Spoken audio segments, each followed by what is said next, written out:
हम लोग रोटेशन जल्दी से रिवाइज करेंगे।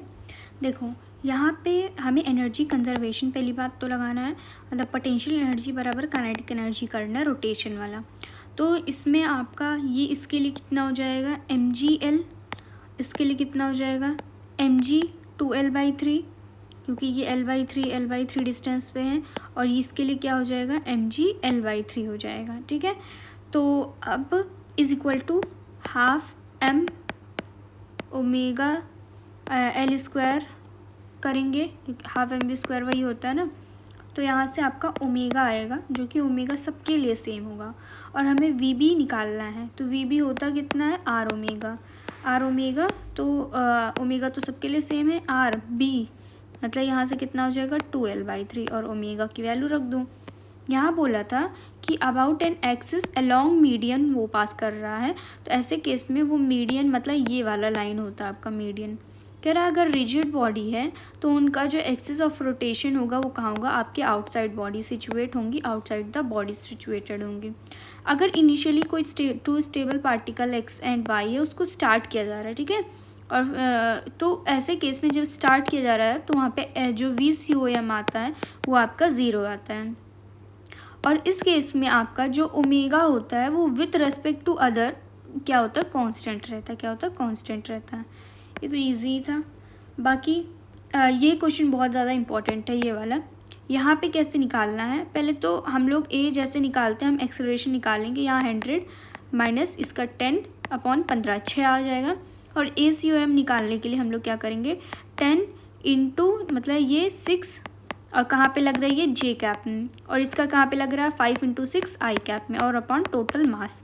यहाँ से हमें ACOM मिल जाएगा। ये आपका √3/2 है।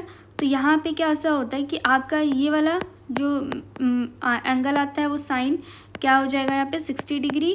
तो ये वाले इधर वाला आपका u cos साइन 60 से जाएगा, ये वाला कौन सा सॉरी ये वाला आपका u cos 60 से जाएगा, ये वाला आपका u sin 60 से जाएगा।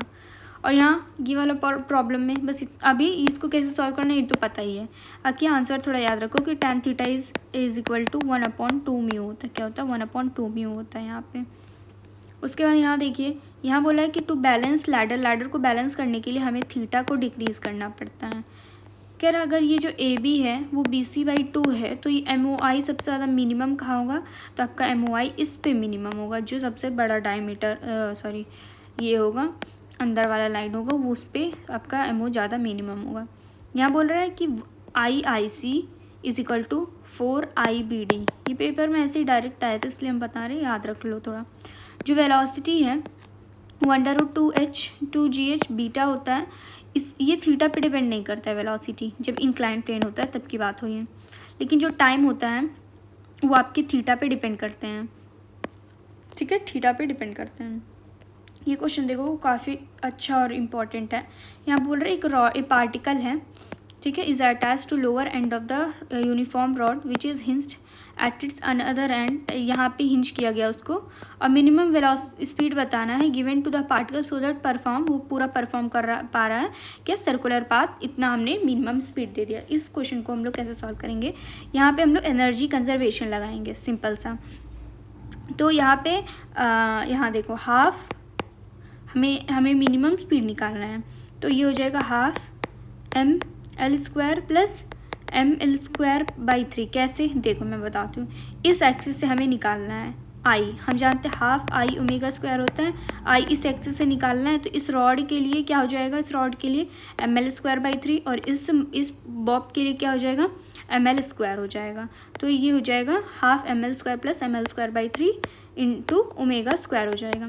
अब हमको क्या नाम है पोटेंशियल एनर्जी करना है। तो जब यहाँ पे था, जब देखो यहीं से निकालना है, तो हमारी बॉब यहाँ पे जब आई तो ये कितना हुआ, ये हो गया mg/2l हो गया। वहीं रॉड का कितना होगा, उनका सेंटर ऑफ मास यहाँ पे लाई करेगा तो mgl हो जाएगा, ठीक है।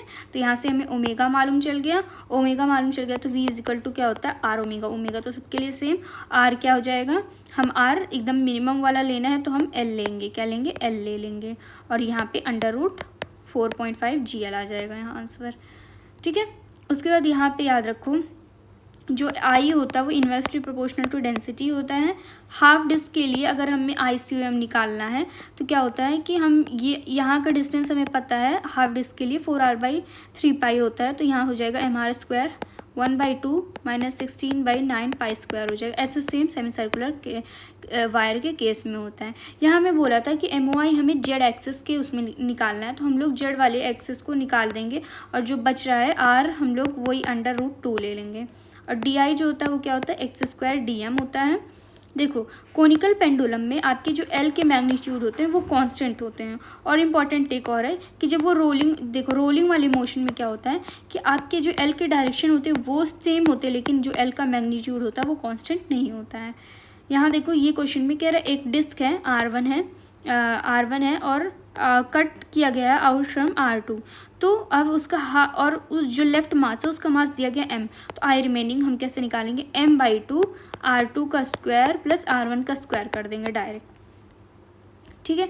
और यहाँ क्या याद रखना है, देखो यहाँ ये याद रखना है कि जैसे हमने यहाँ पे अल्फ़ा निकाला 3g/2l आया, ठीक है, और अल्फ़ा सबका सेम होगा। पहली बात तो हमें अगर AP निकालना, मतलब अगर यहाँ से ये मान लो ये AP है, ये ACOM है और हम यहाँ से अल्फ़ा निकालें तो क्या होगा ACM के लिए, तो आपका क्या हो जाएगा ये L/2 हो जाएगा, इसलिए 3g/2l इंटू L/2, और इसके लिए क्या हो जाएगा 3g/2l इंटू L। और अगर हमें क्या निकालना है n निकालना है, मतलब नॉर्मल निकालना है, तो n क्या होता है mg - ACOM हो जाएगा, ठीक है। यहाँ से mg/4 आ जाएगा। ये देखो ये R1 ω1 बराबर R2 ω2 ऐसे केस में होता है, या तो R1 α1 बराबर R1 R2 α2 ऐसे केस में होता है। यहाँ पे यहाँ देखो यहाँ ऐसे क्वेश्चंस में हम लोग क्या करेंगे, टॉर्क लगाएंगे I α = R×F लगाएंगे यहाँ पे, ठीक है। उसके बाद यहाँ पे कह रहा है कि ये इसमें आपके LA LB बराबर होते हैं लेकिन नॉट इक्वल टू 0 होते हैं। आफ्टर टाइम T जो टॉर्क होता है वो mg/u cos θ t होता है, वहीं पे जो L होता है मतलब एंगुलर मोमेंटम वो होता है mg/u cos θ t² होता है यहाँ पे, और ये L = R×P होता है। यहाँ जब ये बोला था सॉलिड स्फीयर है, रोल कर रहा है और फ्रिक्शन लेस है और ट्रांसलेशन मोशन शो कर रहा है, तो जब फ्रिक्शन लेस होगा तो आपका ये 2gh होता है, कितना 2gh। यहाँ बोल रहा है कि मास से रोटेट कर रहा है in plane about a fixed axis, तो उनका एंगुलर मोमेंटम कहाँ डायरेक्टेड होगा, तो on the axis of rotation वहाँ डायरेक्टेड होगा यहाँ पे, ठीक है, एक्सिस ऑफ रोटेशन पे डायरेक्टेड होगा, ठीक है। उसके बाद है जल्दी से देखिए ये देखो जब बोलेगा टोटल डिस्टेंस बताइए एंड टोटल टाइम बताना रहेगा, तो हम लोग वहाँ पे t + t करेंगे, लेकिन जब ड्यूरिंग बाउंसिंग सिर्फ पूछेगा, कहाँ पे पूछेगा ड्यूरिंग बाउंसिंग पूछेगा तो d + h होगा। और अगर बोलेगा कि टोटल डिस्टेंस बताइए बिफोर रिबाउंडिंग हैज़ स्टॉप, तो उसमें सिर्फ d लगेगा आपका।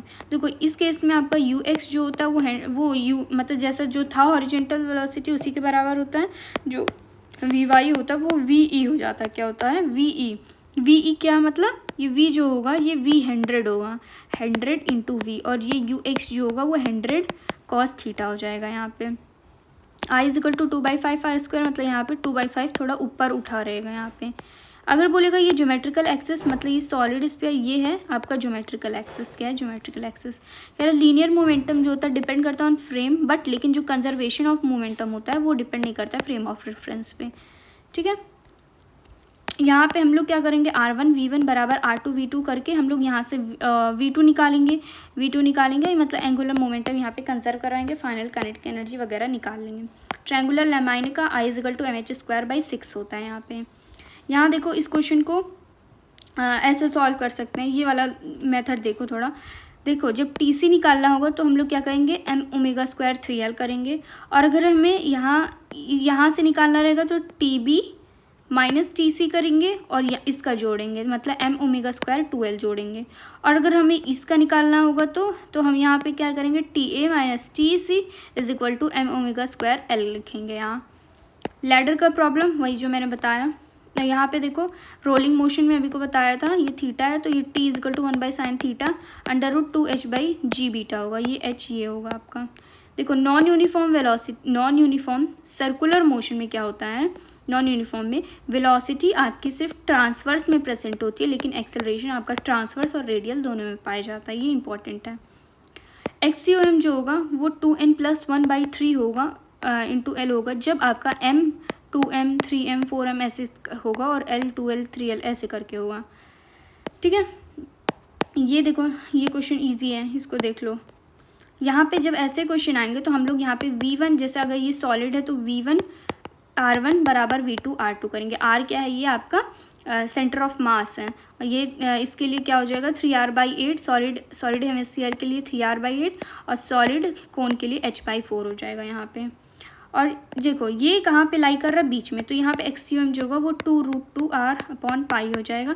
इसका मतलब 2r/π आई कैप में और ये j कैप में, और यहाँ पे सिर्फ आपका j कैप प्रेजेंट होगा और x के लिए 0 होगा यहाँ पे। यहाँ देखो ये जो 9r है, बस इतना हमें लेना है, तो ये x1 + x2 9r और mx1 = 5mx2 कर देंगे यहाँ पे। ये जैसे अगर मान लो मास सेम होती, इनके दोनों के मास सेम होती, तो वेलोसिटी क्या होती, ट्रांसफॉर्म हो जाती, मतलब ये रुक जाती और ये इसको दे देती, तो hmax v02 जो होता। अगर नहीं है तो वहाँ पे हमको निकालना पड़ेगा, जैसे हम निकालते हैं यहाँ पे। यहाँ देखो ये तो नॉर्थ ईस्ट ही होगा, पता है। यहाँ बोला है कि MOI बताना है about axis coinciding with a XY plane में। जब वो प्लेन में ही बोलेगा तो यहाँ पे सिर्फ हमारा ये ml²/12 हो जाएगा। कितना हो जाएगा, ml²/12 हो जाएगा। और यहीं पे अभी आगे था, शायद मैंने बताया नहीं, हाँ यहाँ पे था कि जैसे अगर ये परपेंडिकुलर होता, मतलब परपेंडिकुलर होता, तो यहाँ पे हम लोग ml²/3 और ml²/12 प्लस ml² करते हैं यहाँ पे। ठीक है, उसके बाद है ये एक्सप्लोड करा एट मैक्सिमम हाइट। ठीक है, ये गिर गया, एक किलोग्राम गिर गया। तो यहाँ पे जो XCOM हम पहली बात लेते हैं वो रेंज के बराबर लेते हैं, ये यही ध्यान रखना था, बाकी और सब तो आता ही है। यहाँ देखो इसके लिए अभी जो क्वेश्चन आया था, एक आया था क्वेश्चन जहाँ पे F इधर था और एक ऊपर F था, तो इसको हम लोग ना पूरे मेथड से सॉल्व करते हैं। लेकिन अगर सिर्फ यहाँ पे F लग रहा है और यहाँ FR लग रहा है, तो ये 2F/m + I/r² = ACOM लिखेंगे। और अगर यहाँ बीच में F लग रहा है तो F/m + I/r² लिखेंगे। यहाँ ये तो हमने बता दिया। यहाँ delta kinetic energy ½ I1 I2/I1 + I2 ω1 - ω2 का होल स्क्वायर। सेम डायरेक्शन में है तो ω1 - ω2 का होल स्क्वायर होगा, और अगर अपोजिट में है तो यहाँ पे प्लस आएगा। अगर बोलेगा लॉस इन काइनेटिक एनर्जी, इसका मतलब delta kinetic energy divided by kinetic energy, मतलब ये डिवाइडेड बाय ½ m²² होता है। IL = r×p, टॉर्क r×f होता है। FC = mv²/r L²/mr³ लिख सकते हैं। यहाँ रेक्टेंगल के लिए देखो, अगर ये यहाँ से घुमाया जा रहा है तो ये हम लोग डिस्टेंस लेंगे, mb²/3 आएगा। ऐसे ही यहाँ पे I3 जो होगा, अगर ये b है ma²/12 mb²/12 होगा। और यहाँ एन्यूलर डिस्क के लिए परपेंडिकुलर है तो m/2 r1² + r2², और वहीं पैरेलल है तो m/4 हो जाता है। अगर यहाँ इस तरीके से पूछेगा कि यहाँ AB का बताना है, तो यहाँ m/4 जैसे लिखते थे r1² + r2² प्लस इसका mr1²। अगर मैं CD का पूछता तो हम लोग यहाँ mr2² लिखते हैं यहाँ पे। ठीक है, होलो सिलेंडर के लिए क्या हो जाएगा, इसमें ये हो जाएगा mr² + mh²/12। और यहाँ पे देखो डेल्टा P जो होगा वो mu sin θ + 1 + e आएगा। क्यों, यहाँ पे u sin θ नीचे और ये u e sin θ ऊपर लग जाएगा। यहाँ पे XCOM क्या हो जाएगा, L/4 cos θ/2 हो जाएगा। ठीक है, और सब तो इजी है। हाँ, यहाँ देखो एवरेज स्पीड है। एवरेज स्पीड क्या होगा, distance total distance by time होगा। तो टोटल डिस्टेंस कितना है, h1 + e², 1 - e²। ऐसे यहाँ √2h/e g 1 + e 1 - e, तो ये आ जाएगा। अगर एवरेज वेलोसिटी पूछेगा तो डिस्प्लेसमेंट बाई टाइम, तो डिस्प्लेसमेंट सिर्फ आपका h होता है। यहाँ पे t e⁻n होता है, v में e⁻n होता है, h में e⁻2n होता है। लॉस ऑफ वेलोसिटी में e - u होता है। ठीक है, डिस्टेंस ट्रैवल तो h1 + e², ये होगा 1 - e²। ऐसे ही time 2h/e 1 + e 1 - e। Perpendicular valid होता है 2D के लिए, लेकिन पैरेलल सबके लिए वैलिड होता है। स्क्वायर में आपका ये कांस्टेंट रहता है ml²/12 पैरेलल के लिए, परपेंडिकुलर ml²/3 6। होलो सिलेंडर के लिए आपका mr² होता है, सॉलिड के लिए mr²/2 होता है। और ये theta is equal to omega final plus omega initial upon 2 ये into T L I omega, torque I alpha torque dl/dt and p is equal to tau omega हो जाएगा यहाँ। और यहाँ जैसे ये अल्फ़ा इजिकल टू 3g/2l हम लोग लिखते हैं, ये यहाँ पे हम लोग ये हॉरिजेंटल डिस्टेंस लेते हैं। कौन सा? ये हॉरिजेंटल, मतलब यहाँ कॉस बीटा आएगा।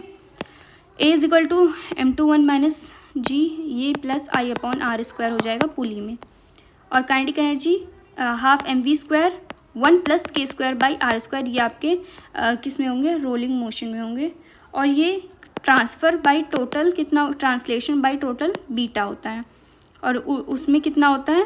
1 - रोटेशनल का कितना होता है? 1 - बीटा होता है। Translation directly proportional to beta और rotational inversely proportional to beta होता है। FR जो होता है वो mg sin थीटा 1 - बीटा होता है, और म्यू जो होता है tan थीटा 1 - बीटा होता है। इनका जो फ्रिक्शन होता है वो हमेशा ही अपवर्ड डायरेक्शन में लगता है। COM जो होता है वो इंडिपेंडेंट होता है किसके? कोऑर्डिनेट के। ठीक है, यहाँ देखो, यहाँ पे ये एक्सेस, ये देखो फॉर्मूला, यहाँ पे देखो, अगर हमें यहाँ m1 का डिस्टेंस चाहिए, XCOM चाहिए, तो हमें अगर मान लो m2 का चाहिए XCOM, तो हम m1/m1 + m2 × r लिखते हैं। di जो होता है वो x² dm होता है। xdm क्या होता है? किसका? मैं इंटीग्रेशन xdm अपॉन dm होता है यहाँ पे। ठीक है, हाफ रिंग के लिए 2r/π, सेमी सर्कुलर डिस्क के लिए 4r/3π, और सॉलिड होलो हेमिस्फीयर के लिए 3r/2, होलो के लिए 3r/2 होता है। ठीक है, और COM जो होता है वो एक्सटर्नल पे डिपेंड करता है, मोमेंटम भी एक्सटर्नल पे, काइनेटिक एनर्जी दोनों इंटरनल एक्सटर्नल दोनों पे डिपेंड करता है। फ्रैक्शन ट्रांसफ़र पूछेगा तो 4n/1 + n², और अगर रिटेन पूछेगा 1 - n 1 + n² होता है। ठीक है, जो काइनेटिक एनर्जी पोटेंशियल एनर्जी का और टी के वर्सेस ये हमेशा ही इस तरीके से ग्राफ होगा। v1/v2 1 - e/e - 1 होता है यहाँ पे, और ये u1 - u2 का होल स्क्वायर, यहाँ 1 - e² होता है।